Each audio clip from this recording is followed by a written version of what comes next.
ये मंत्र नमोकारा है जीतना प्यारा, है जीतना प्यारा। जिसने भी जाप किया भव से पार उतारा। नमो अरिहंताणं नमो सिद्धाणं नमो आर्याणं नमो वज्रायाणं नमो लोय सब साहुणम्। ये मंत्र नमोकारा है जीतना प्यारा। जिसने भी जाप किया भव से पार। लोली कजारा श्री आदिनाथ भगवान की, परम पूजाचार्य श्री मानतुंग मुनि महाराज की, परम पूजाचार्य गुरुवर श्री विराग सागर जी गुरुदेव की, अहिंसामयी जैन धर्म की।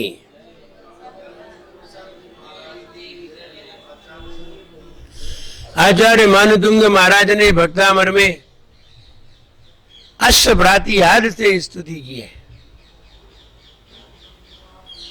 यद्यपि अष्टभ्रातिहार की स्तुति करने की क्या जरूरत है? चमर की, छत्र की, सिंहासन की, भामंडल की स्तुति करने की क्या जरूरत है? ये भगवान थोड़ी है। लेकिन फिर भी इनकी स्तुति इसलिए है कि जब भगवान केवल ज्ञान प्राप्त करते हैं तब देव लोग इसको निर्मित करते हैं।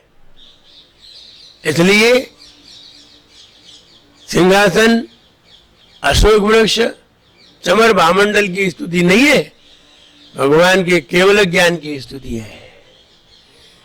ये सत्ता प्राप्त नहीं होती तो वे देव उनके लिए अष्टभ्रातिहार मंगल नहीं लगाते, और लगाए हैं तो निश्चित है कि उन्होंने केवल ज्ञान पाया है, इसलिए लगाए हैं। उन अष्टभ्रातिहार में सर्वप्रथम अशोक वृक्ष का प्रातिहार आता है, उसके बाद सिंहासन आदि का आएगा। प्रातिहार का क्रम ऊपर नीचे हो सकता है, लेकिन यही प्रातिहार है, ये जानना चाहिए। ऊपर नीचे तो होने में कोई बात नहीं है, कोई आगे लिख गया, कोई पीछे लिख गया, लेकिन ये प्रातिहार्य 8 ही होते हैं और ये ही होते हैं, ये जानना है। आइए 28 नंबर छंद देखते हैं। उच्चैर शोक तरुसन श्रित मुन्मयूख,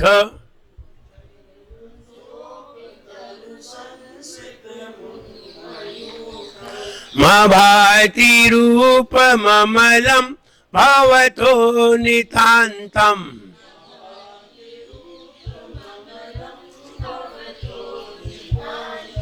स्पष्टोल्लसत् किरणमस्तमो वितानम्,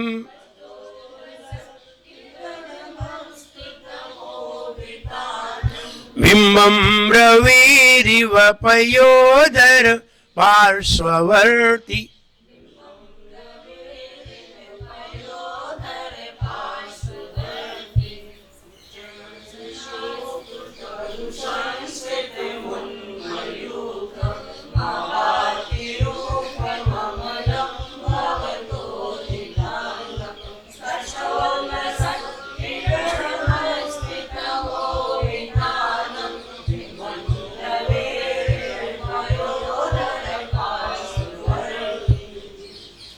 सभी भगवान के दर्शन करने आते हैं।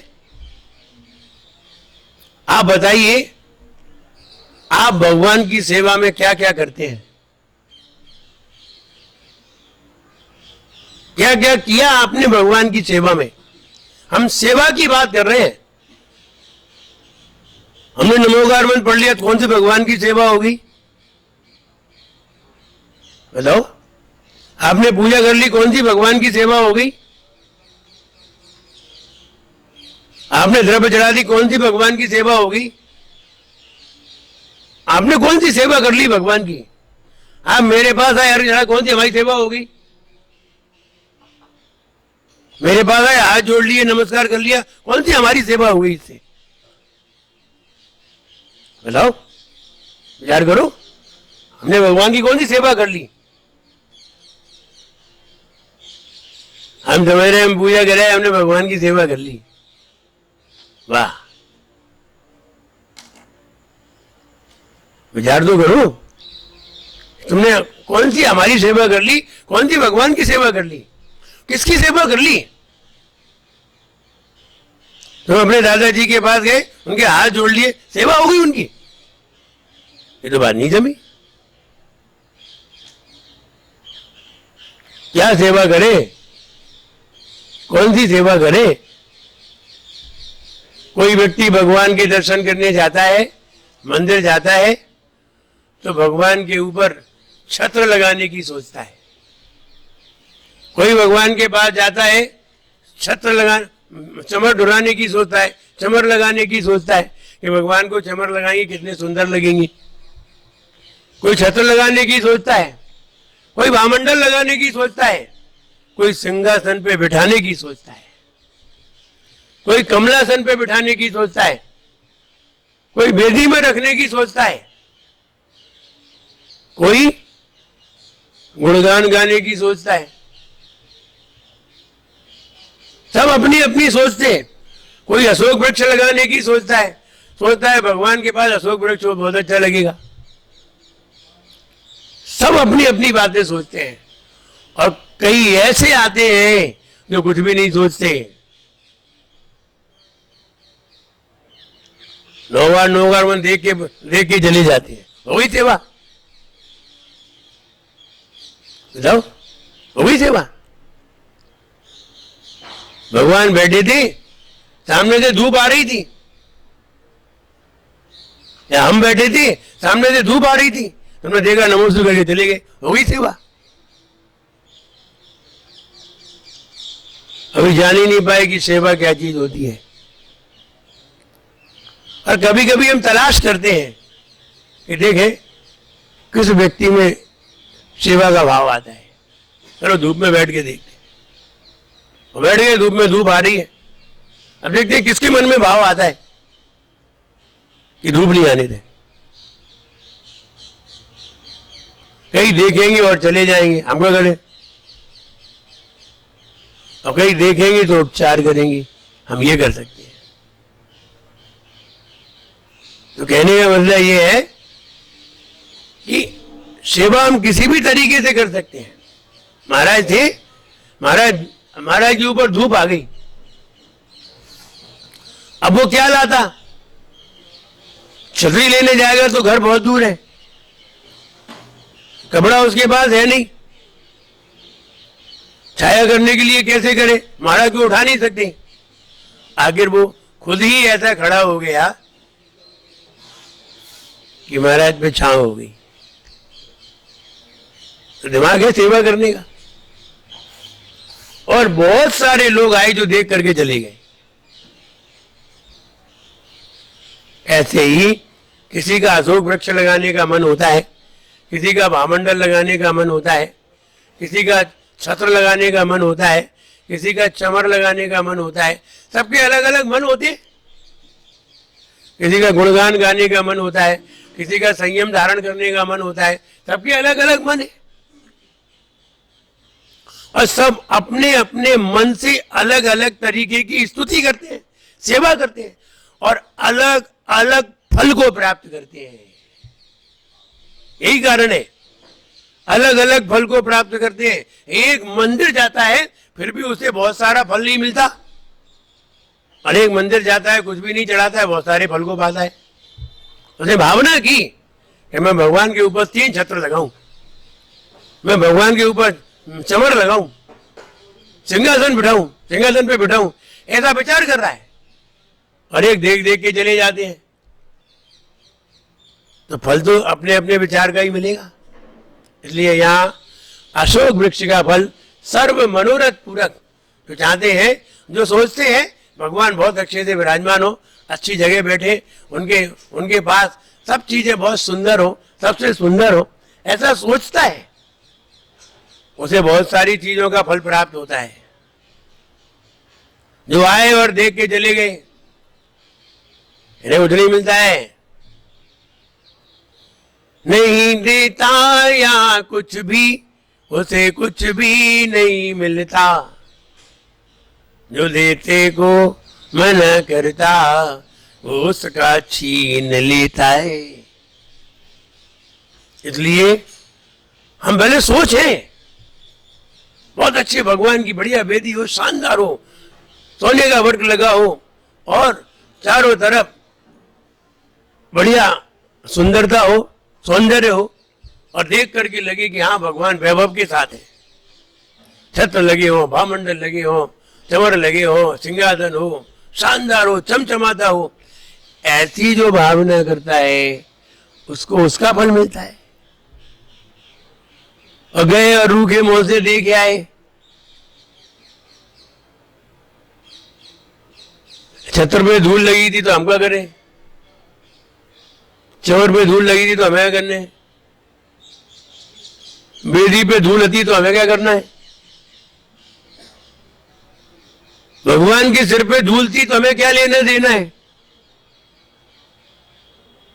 तुम्हारा घर अच्छा कौन बनाए, भगवान, वो तो देखे तक नहीं।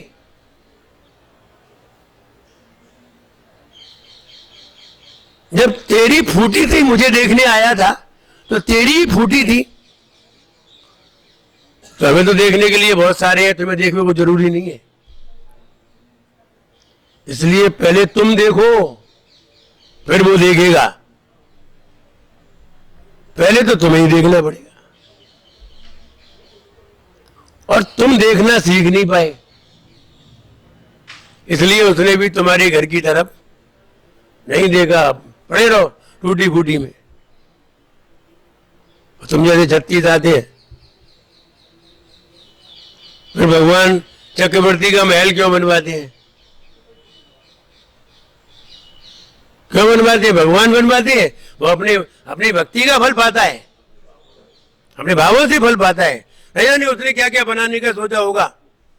ये भरत चक्रवर्ती आश्चर्यजनालय बनाने का सोचा कैलाश पर्वत पर, जहां कोई पहुंच ना पाए। वहां लेबर कैसे लगाई होगी, कैसे बने होंगे। सोने के गेट बनवाए,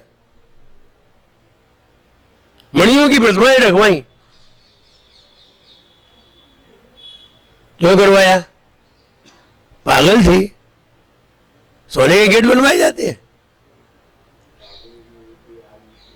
बस जितना बढ़िया सोचते हैं उतना ही बढ़िया फल मिलता है, उतना ही बढ़िया। तो तुमने बढ़िया सोचा ही नहीं है।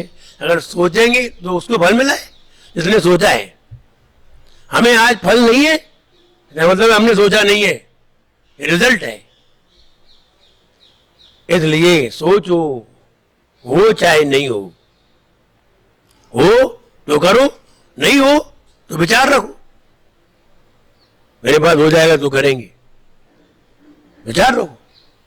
आप विचार कर लो, हे भगवान मेरा मन है हम बहुत बड़ा एक मंदिर बनवाए, शानदार,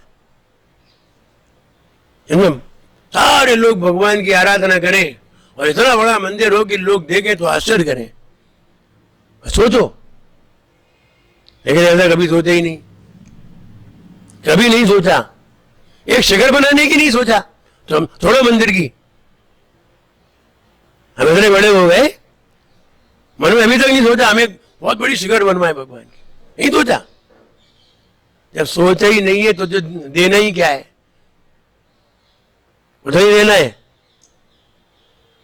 तुमने खाने की सोचा है, बस खाने खाओ। शिखर की सोचते भाई, मान लीजिए 20 लाख की शिखर बनती तो भगवान तुम्हें 40 लाख देता, फिर कहता 20 लाख हमें दे दो, हमारे में लगा दो 20 लाख, फिर तुम्हें आगे देंगे। लेकिन हम सोचते भी नहीं है फल खाएगा मिले, ये बताओ जाएगा फल मिले। इसलिए पहले सोचे फिर वो देगा, और उसके कार्य के लिए सोचोगे तो जल्दी देगा। अपने कार्य के लिए सोचोगे तो कहेगा कमाओ और खाओ, हमने तुम्हारा ठेका ले रखो है, फिर यूं कह देगा। और उसके लिए तुमने कह दिया, आदमी आते मेरे पास, महाराज हम एक गाड़ी खरीदना चाहते हैं। हमने क्यों? बोले महाराज वो आपका बिहार होता है ना, तो हम सोचते हैं कि वो गाड़ी से हम आपका बिहार कराएंगे। जब बिहार होते ना तो गायब हो जाते हैं।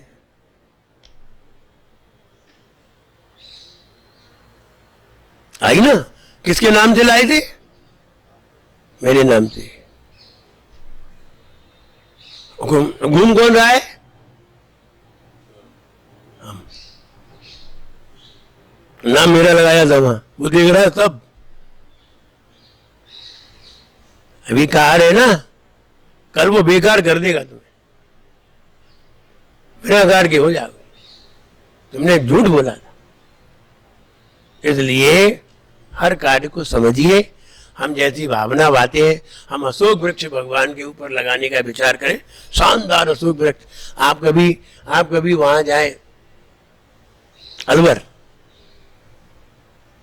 अलवर में एक व्यक्ति ने पूरे मंदिर को सोने का बनवाया।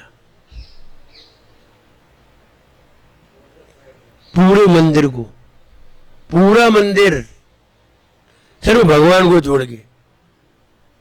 भगवान ही सोने पे नहीं बैठे हैं, भगवान पे ही सोना नहीं लगा है। बाकी कोई 1 इंच जगह नहीं है जहां सोना नहीं हो। पूरे मंदिर में अशोक वृक्ष है, सोने का है। खूब बड़ा है, ऐसा नहीं है छोटा हो, इतना सा हो ऐसा नहीं। खूब बड़ा सा, पूरे ऊपर से लेके नीचे सोने का। 17 साल से वो व्यक्ति सोने का काम कर रहा है। 17 साल, आज 18 हो गए होंगे। 18 साल से वो व्यक्ति सोने का काम वही कर रहा है, वही व्यक्ति। और अभी तक कार्य पूरा नहीं हुआ है, चल रहा है।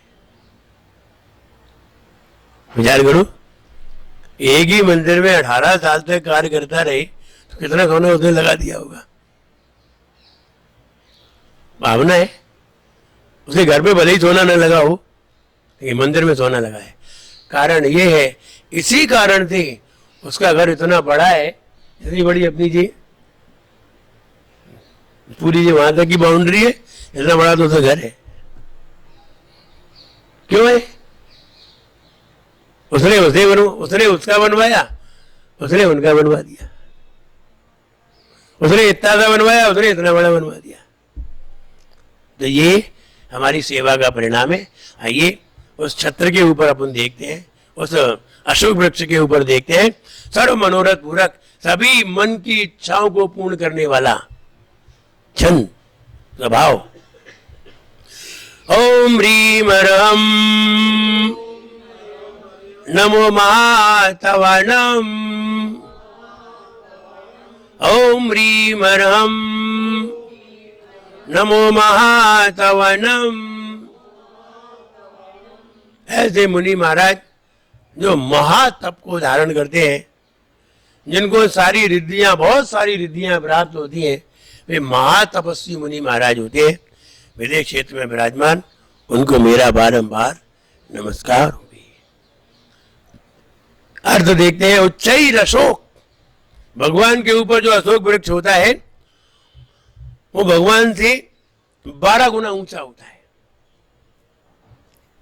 भगवान से 12 गुना बड़ा होता है। जैसे भगवान 3 फीट के हैं तो अशोक वृक्ष 36 फीट का होगा। जैसे मानस स्तंभ बनता है तो मानस स्तंभ भी भगवान से 12 गुना होता है। अगर भगवान 5 फीट के हैं तो मानस स्तंभ 60 फीट का होगा, वो सही होगा। 12 गुना ऊंचा होता है मानस स्तंभ। भगवान 4 फीट के हैं, मानस स्तंभ 48 फीट का होगा। 3 फीट के भगवान है मूल नायक, तो 36 फीट का मानस स्तंभ बनना चाहिए।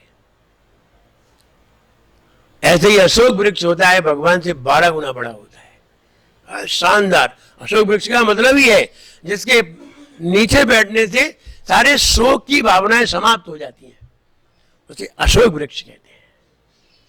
उच्चई, ऊंचा, अशोक तरु, अशोक वृक्ष संश्रित, उसके आश्रय से उन मयूख किरणों को बिखराता हुआ मां भांति शोभित होता है। रूप, आपका रूप अमलम निर्मल, भवतो आपका, नितांतम गहन,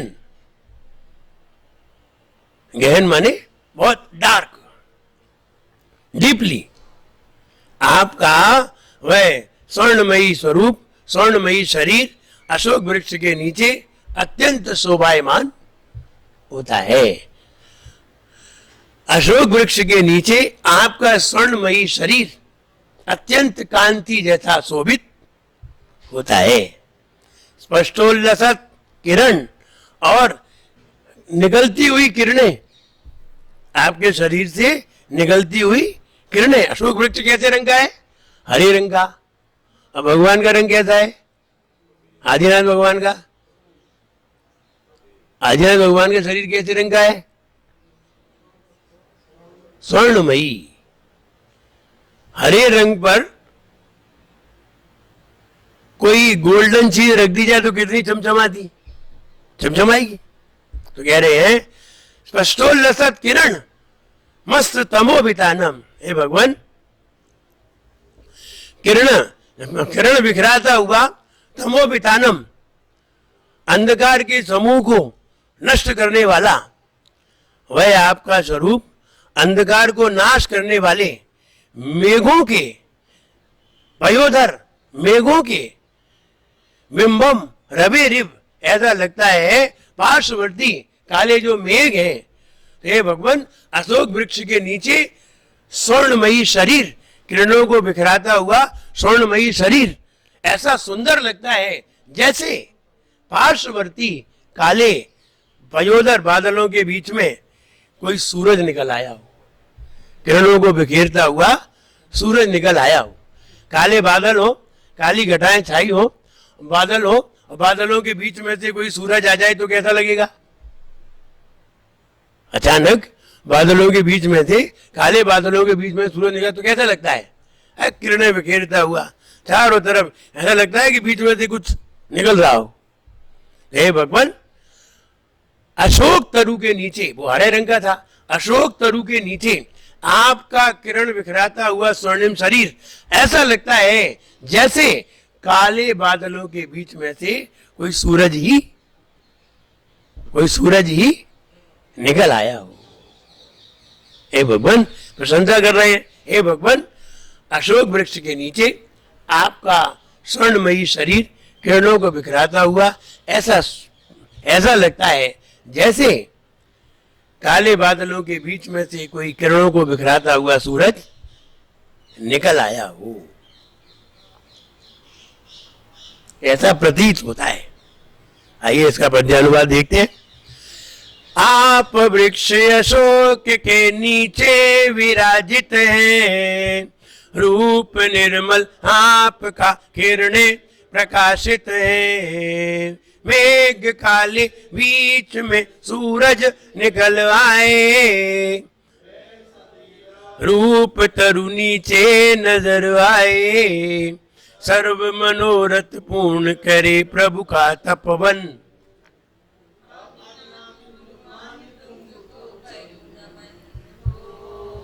हो विनम्र भक्ता मेरे गाँव में पावन, में पावन। आदिनाथ गुरु मान तुंग को करूं नमन। इस तरह भगवान की भक्ति करते हुए अशोक वृक्ष प्रातिहार पूर्ण हुआ और ये अशोक वृक्ष की आराधना भी भगवान की ही आराधना है, इसलिए उनकी इसमें उनकी आराधना समाहित है। तो हमें उनकी आराधना करके अपने जीवन को मंगलमय बनाना चाहिए। जय बोले आदिनाथ भगवान की।